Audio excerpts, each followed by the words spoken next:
Hello, good morning, happy Monday, happy birthday.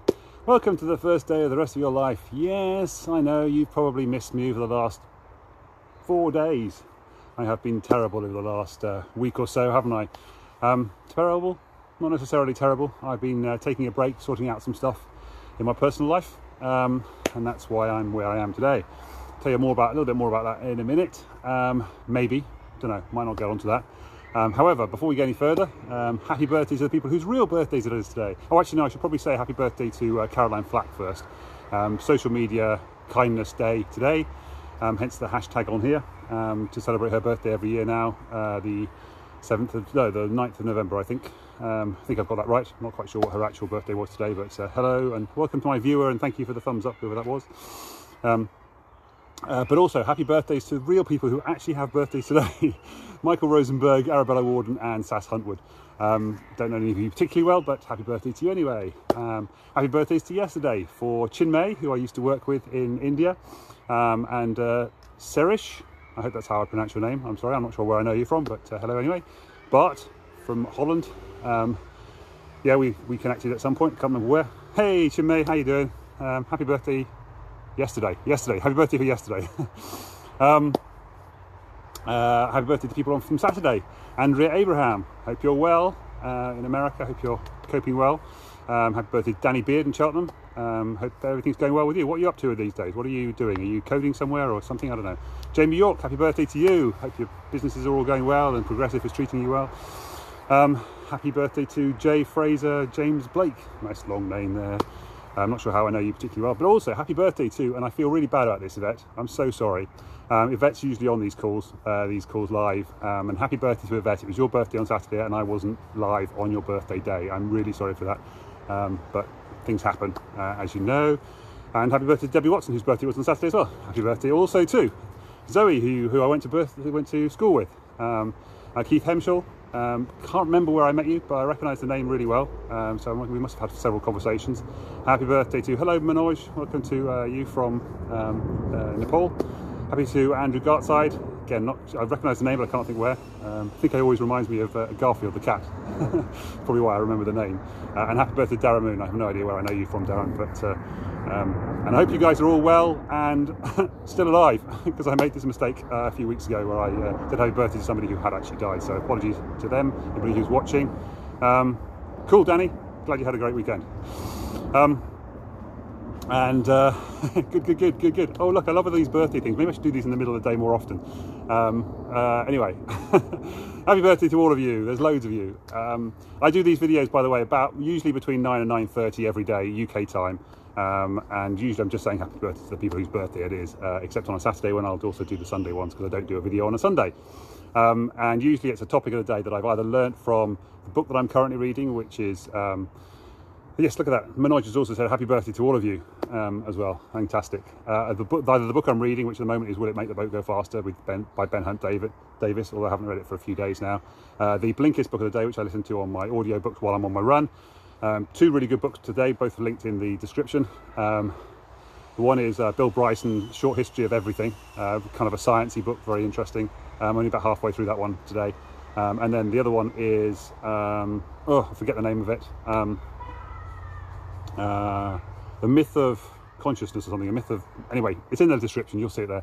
A really clever thing about learning about dissociative disorder, schizophrenia, how our brains store memories and how we get trauma and so forth. So really interesting there. Hello Joy, how you doing? I can just see your picture popped up now, I recognise it now. So anyway, so that's all that. Obviously, as my last video on Thursday was alluding to, the American elections exposed to me an addiction I have for TV. It's one of the reasons I'm a little bit late today. I'm battling that addiction. I'm recognising it now, I'm aware of it. And as I teach all my clients to become ACE at anything, you have to first become aware of it, and then you have to make choices to change, and then you have to put effort in over time. So become ACE, you have to be aware, change, and then put effort in over time. Awareness is the key to all of these things, of course. And I think somebody said to me the other day, there's like 7 steps of addiction. The first one is admitting that you have a problem. So I'm admitting I have a problem, and I'm working to eradicate it. Today will be better than today, but today is good because I'm stepping in the right direction, so that's all good. So yeah, so the elections. I'm going to talk about the elections. I'm going to talk a bit of politics for a little bit, but not like in a negative way. Hopefully in a positive way. I seem to have lost a few friends. I hope it wasn't because of the elections. Obviously, I did post up some things over the weekend saying, "Yay, Biden's been elected in," and Kamala Harris, the first black South Asian vice president, female. Like, were loads of cool things about that. Just from an equality perspective, that's all fantastic. Obviously, there are Trump people who are not happy with the result, and they're still arguing about that and so forth. And I've had people in my in my private messages as well saying, "Yeah, it's all a fraud, and they're going to do cases this week." And I'm like, great, take it to court, come up with evidence, prove your case, then win it. That's absolutely fine. And for those people who are saying, why doesn't he just concede? The American elections, the way they work, is it's all about the Electoral College. You've all seen the Electoral College, and Biden's got currently 279. They haven't even finished. They have until December the 8th to finish all their counting and force and to officially announce by state as to whether or not they're happy with the results and all that stuff. And they've made sure that there's no duplicates and that the addresses match up and all that kind of stuff. That's all checked and double checked and all that kind of stuff over the next few weeks. And of course, you've got a recount in Georgia. And then on the 14th of December, the electors, the electors actually elect the president. They have this whole system where they have Electoral College votes, and then a whole bunch of people get together, the 350 of them, whatever it is, 270 times 2, or 269 times 2, whatever that maths works out to be. They all basically then go out and vote for who the actual president is going to be. And there's usually laws around this. Actually, I'll put a link in here because there's a really cool song that They Might Be Giants created called The Electors. It's a really cool, really catchy tune, very clever, and it talks about this stuff in there. And basically they elect the president. And the idea is that those people who are supposed to be kind of impartial will then look at the candidates and the people that state by state voted for the candidates and then go, is this person actually the right person to be voting for? You know, are the people right? Have they made the right choice? Have they tried to elect somebody who is unsuitable to govern, for example? So on the 14th of December, that's what happens. So actually, nothing is formal until the 14th of December. Morning. Morning. Or afternoon, in fact. Afternoon, it's after lunch, isn't it? Good afternoon, everybody. I always feel a bit bad when people's heads pop up over my shoulder as they're walking past. I try to angle it so that they don't, but I've just discovered that doesn't really work. I need to move more around here, perhaps. Anyway, so yeah, so that's what happened. So then on the 14th of December, that's when they actually officially elect, and then Biden or whoever the president is, then takes over on the 20th of January next year. So there's plenty of time. No worries about it. I just got an alarm saying battery power is low, so need to be careful of that. So that's how the elections work. However, just explaining. So everybody calm down, everybody relax, it's all right, it's all fine. If they do their election, they do their court cases, they present their evidence, and you know, if things change, things change. But for now, the presumptive presumptive, what do they call them? I don't know, can't remember anyway. There's a word, isn't there? Something president, but it's presumptive something president. At the moment, that's where he is, that's who he really is. Although everybody jumps to conclusions and so forth. And then usually what happens is that the old president concedes and says, yeah, that's all right, that's fine, I'm stepping back and I'm going to help you move across and stuff. And obviously Trump's not going to do that because that's not in his personality. But that's fine. And the reason I told you all that is because what I wanted to try and do as part of this video here is to talk to people about acceptance and compassion and kindness, love, hope, inclusion, all that kind of stuff. Not because Biden got elected, but because when you saw he got elected and you saw all these people coming out into the streets and all cheering and whooping and hollering and saying, yay, fantastic, there were also a group of Trump supporters out there who were very upset about it, and they were protesting the other way. And then, of course, Biden was posting stuff on Twitter, and I actually posted a tweet to him. I don't know if he actually listened to me or not, but his first talk that he did after he'd been announced, I think it was anyway, he didn't actually directly address the 17 plus million Americans who actually voted for Trump. And I replied back to him saying, please, next time you talk, can you at least say, and I'm also talking to the 70 million Republican voters that voted for Trump, I want to work with you. I want to include you and not make you feel left out and all that kind of stuff. And then when he did his like official talk on Saturday, I think it was, in front of the crowd and with Kamala as well.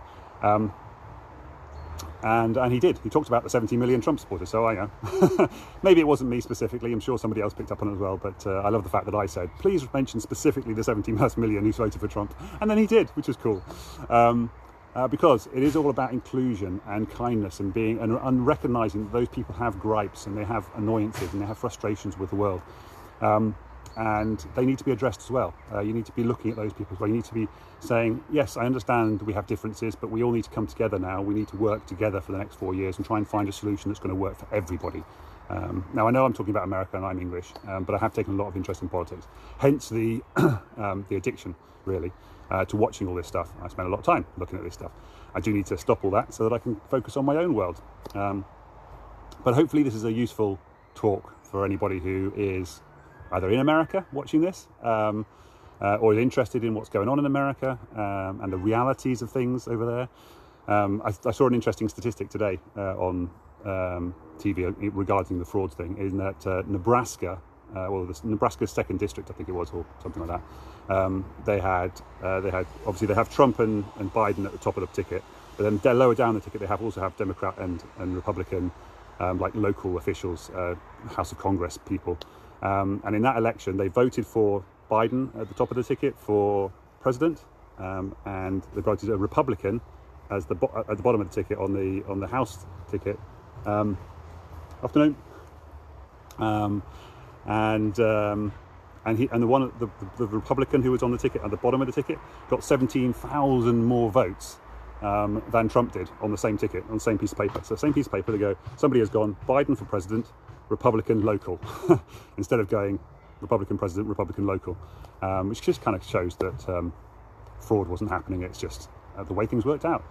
And Trump should really take on board the fact that he got the 2nd highest number of popular votes ever for any presidential election ever. It just happens to be that Biden got the 1st most votes for any presidential election ever.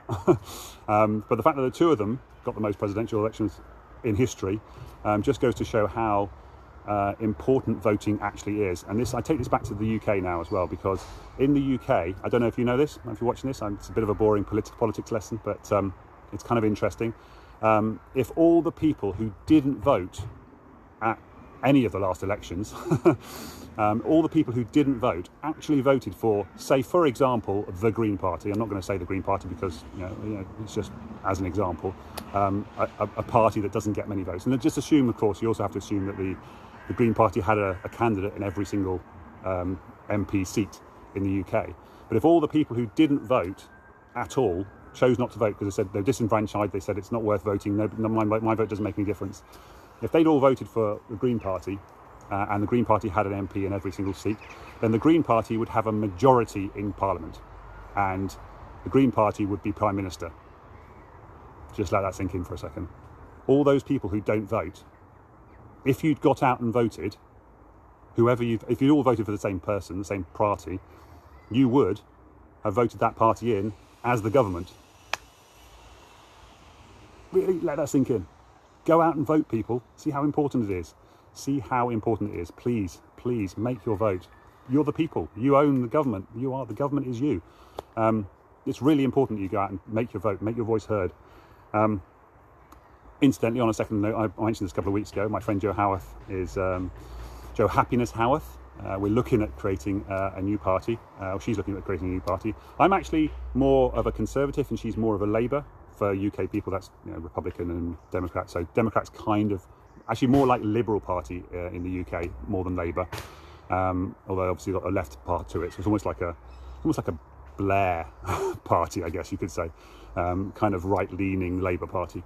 And the Republicans are a little bit more sort of definitely more conservative, but actually more like the kind of. I hasten to say British National Party, more like the Brexit Party. That's kind of what they're more like, that kind of almost far right side of things. And actually, on a similar note, I heard that the Republican Party now have more QAnon supporters in the House of Congress than they have African American members of Congress. Again, let that sit in. More members who believe in QAnon than actually are African American. Just seems a bit wrong, that, doesn't it? But it's just a statistic. I don't even know if it's true. I'm just quoting something I heard on CNN earlier today. Now, I know people don't like CNN, communist news network, people say all it, but it's just a news network. So, and if you don't believe me, go and do some Googling and say, how many QAnon supporters are there in the House of Congress? And how many African-American Republicans are there in the House of Congress?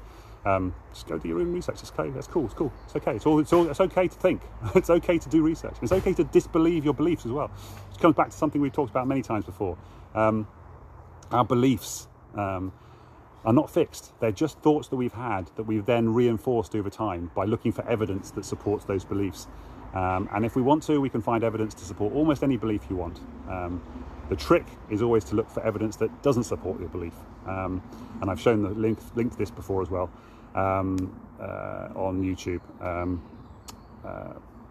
johnvdaily.com / what is it? It is confirmation bias. I think that's pretty sure. johnvdaily.com / confirmation bias is the link to a really good video showing how that process works and how it's really cool to look for evidence that disproves your theory so that you can prove your theory right. So if you find something that doesn't work, it gives you much more information than trying to find something that does work, because it doesn't actually necessarily prove anything. It just proves that there was one example of something that did work.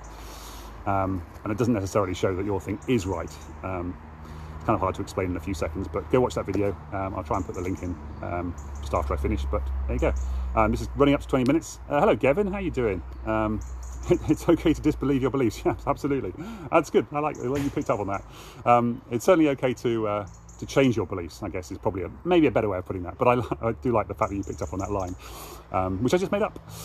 I also wanted to say something else I heard yesterday, which I think was really cool, which was because obviously we've got COVID at the moment and we're all looking for a sort of new normal after COVID. And I was listening to Jack Canfield last night, I was on a Zoom call with him, which is another reason why I was a bit late this morning, because he went on till about 2:30 a.m. last night, because we were on Pacific time last night. And Jack Canfield was saying, really good, loads of good stuff that he talked about. Chicken Soup for the Soul is the book that Jack Canfield wrote. So he was saying, we're not looking for a new normal, we're looking for a new better. So we're looking for a better way of living in this world in the future. We're looking for a new better. Because he was talking about how the fact that he used to do like in-person workshops and stuff, and now because of COVID he's been forced to do things over Zoom and online, and his clients have now started using Zoom to do his workshops and so forth, and now he can extend. Happy birthday, Yvette, by the way. Happy birthday for Saturday. I hope you had a lovely weekend. Just saw her pop in and I wanted to say happy birthday before just in case she only popped in to say hello. But now, so now he can deliver his message to many more people. He can work with many more people because of Zoom. And obviously I'm doing the same thing because I'm talking to all of you guys here. And anybody who might watch my replays. By the way, if you are watching replay, hashtag replay. Tell me you're watching the replay. I'd love that. I'd love to know about that. Hopefully this has been a really useful thing anyway. Go out and spread hope, inclusion, kindness, compassion, and love to the world. Just recognize that everybody has different beliefs. And just because they have different beliefs doesn't necessarily mean they're wrong. It might mean that you're wrong. And it doesn't mean that you should hate them because they've got different beliefs. You can love them for their different beliefs. Obviously, you can try and persuade them otherwise, obviously, sure. But don't do it in such a way that that you make them feel small or stupid or ridiculous. Ask them questions. Because very few people will change their beliefs quickly. They need time to get used to these potential new beliefs. They need things to sit in and embed. So the best way to do that is to ask questions. Because when you start asking questions, you start to get them going, that's interesting. I won't admit it now in front of this one person, but I might go away and think about it a little bit later on. A few weeks ago, on a similar sort of note, I was having a conversation with my parents over lunch yesterday. And a few weeks ago, I made a comment about how I was surprised that a girl had asked me about some science questions, and somebody challenged me on that and said, isn't that sexist? And I thought about it for a minute and I thought, yeah, it is sexist. You're quite right. And I hadn't realised I'd done a subconscious, unconscious sexist thought in my mind. I didn't realise it, and I admitted it straight away. And I said, no, yep, you're absolutely right. That was a sexist thought. I can now change. I can now learn, and I can be better going forward. I can look for a new better going forward. But obviously, if I try to deny it or argue it or try and defend it in some way, that would have been disingenuous. That would have been stupid, because I could have then easily be caught out for it. But also, I'm not learning. I'm not just learning to think better. I might have just gone, yeah, it was, and I don't care. But I didn't, because I thought, yes, you're right, that is sexist. I didn't mean it to be. It just happened that way. It's obviously an unconscious bias going on in my head that I hadn't been aware of. Remember what we talked about right at the beginning of the session? Awareness, choices, and effort. To become ace, you have to be aware of the problem, you have to make choices to change, and then you have to put effort in over time. So yeah, and that's how we change to be better and create a new better in the future. And that's what my message from today. Oh, it's nice wrapping up nicely. This is a nice one. This has been a good one. This has been a good, nicely wrapped up message, hasn't it? We had an election last week. America has elected a new president, and now we need to all come together and stop fighting. And don't worry about it. Trump will eventually give up the ghost. And if he has a valid gripe and the courts uphold it, then he gets to be president for another 4 years. I seriously doubt it, because all the evidence suggests that he hasn't got any evidence. But that's an entirely different story. What we can do, either way, that's my point I was about to make there. Either way, going forward, we need more kindness, more compassion, more love, less hate, less division, more hope, more inclusion. Biden did a beautiful job of saying the coalition, and we're including these LGBTQ, women, Indian Americans, African Americans, Asian Americans, all these kind of people, just including everybody, just saying, right, let's all get together, let's all work together as a human race, not just individual fighting differences. Let's become a human race. Let's all work together. Let's all love each other much more, and recognise each other's differences and beliefs, and embrace our differences and beliefs, and hug each other. Here you go. I'm going to give you a virtual hug. Hello, Sarah. Big hugs for everybody on the call. How you doing? Hope you're doing well, Sarah. Sorry, just to say Sarah. Apologies. Flicked my brain by accident there into Sarah. Anyway, thank you all for viewing. I know I've had 3 views the whole way through, so and it's been fantastic. So, afternoon. Somebody walking past. Yep. There they are. That's all from me for now. I'm going to send you all guys all some love. Lots and lots of love. Sending you all love. In the trees. 23 minutes I've been talking. I hope you're well. I have a creature on the top of my phone. It's a little ladybug. I have a ladybug on top of my phone. Anyway, I hope you have an amazing Monday. Hopefully I'll be back on track properly from tomorrow. Obviously I have delayed my over freedom from your negative thoughts challenge, which was supposed to be starting this week. Hopefully, if all goes well, I'll have landing pages ready this week.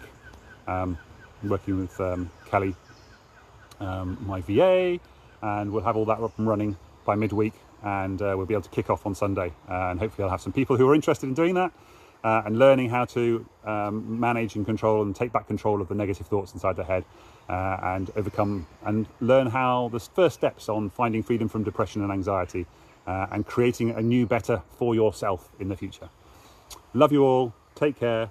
Spend love into the world, and remember to be kind to everybody, especially on Social Media Kindness Day, in memory of Caroline Flack, whose birthday it is today, and who killed herself because she couldn't take the pressure earlier in this year. Take care, guys. Love you all. Spread love.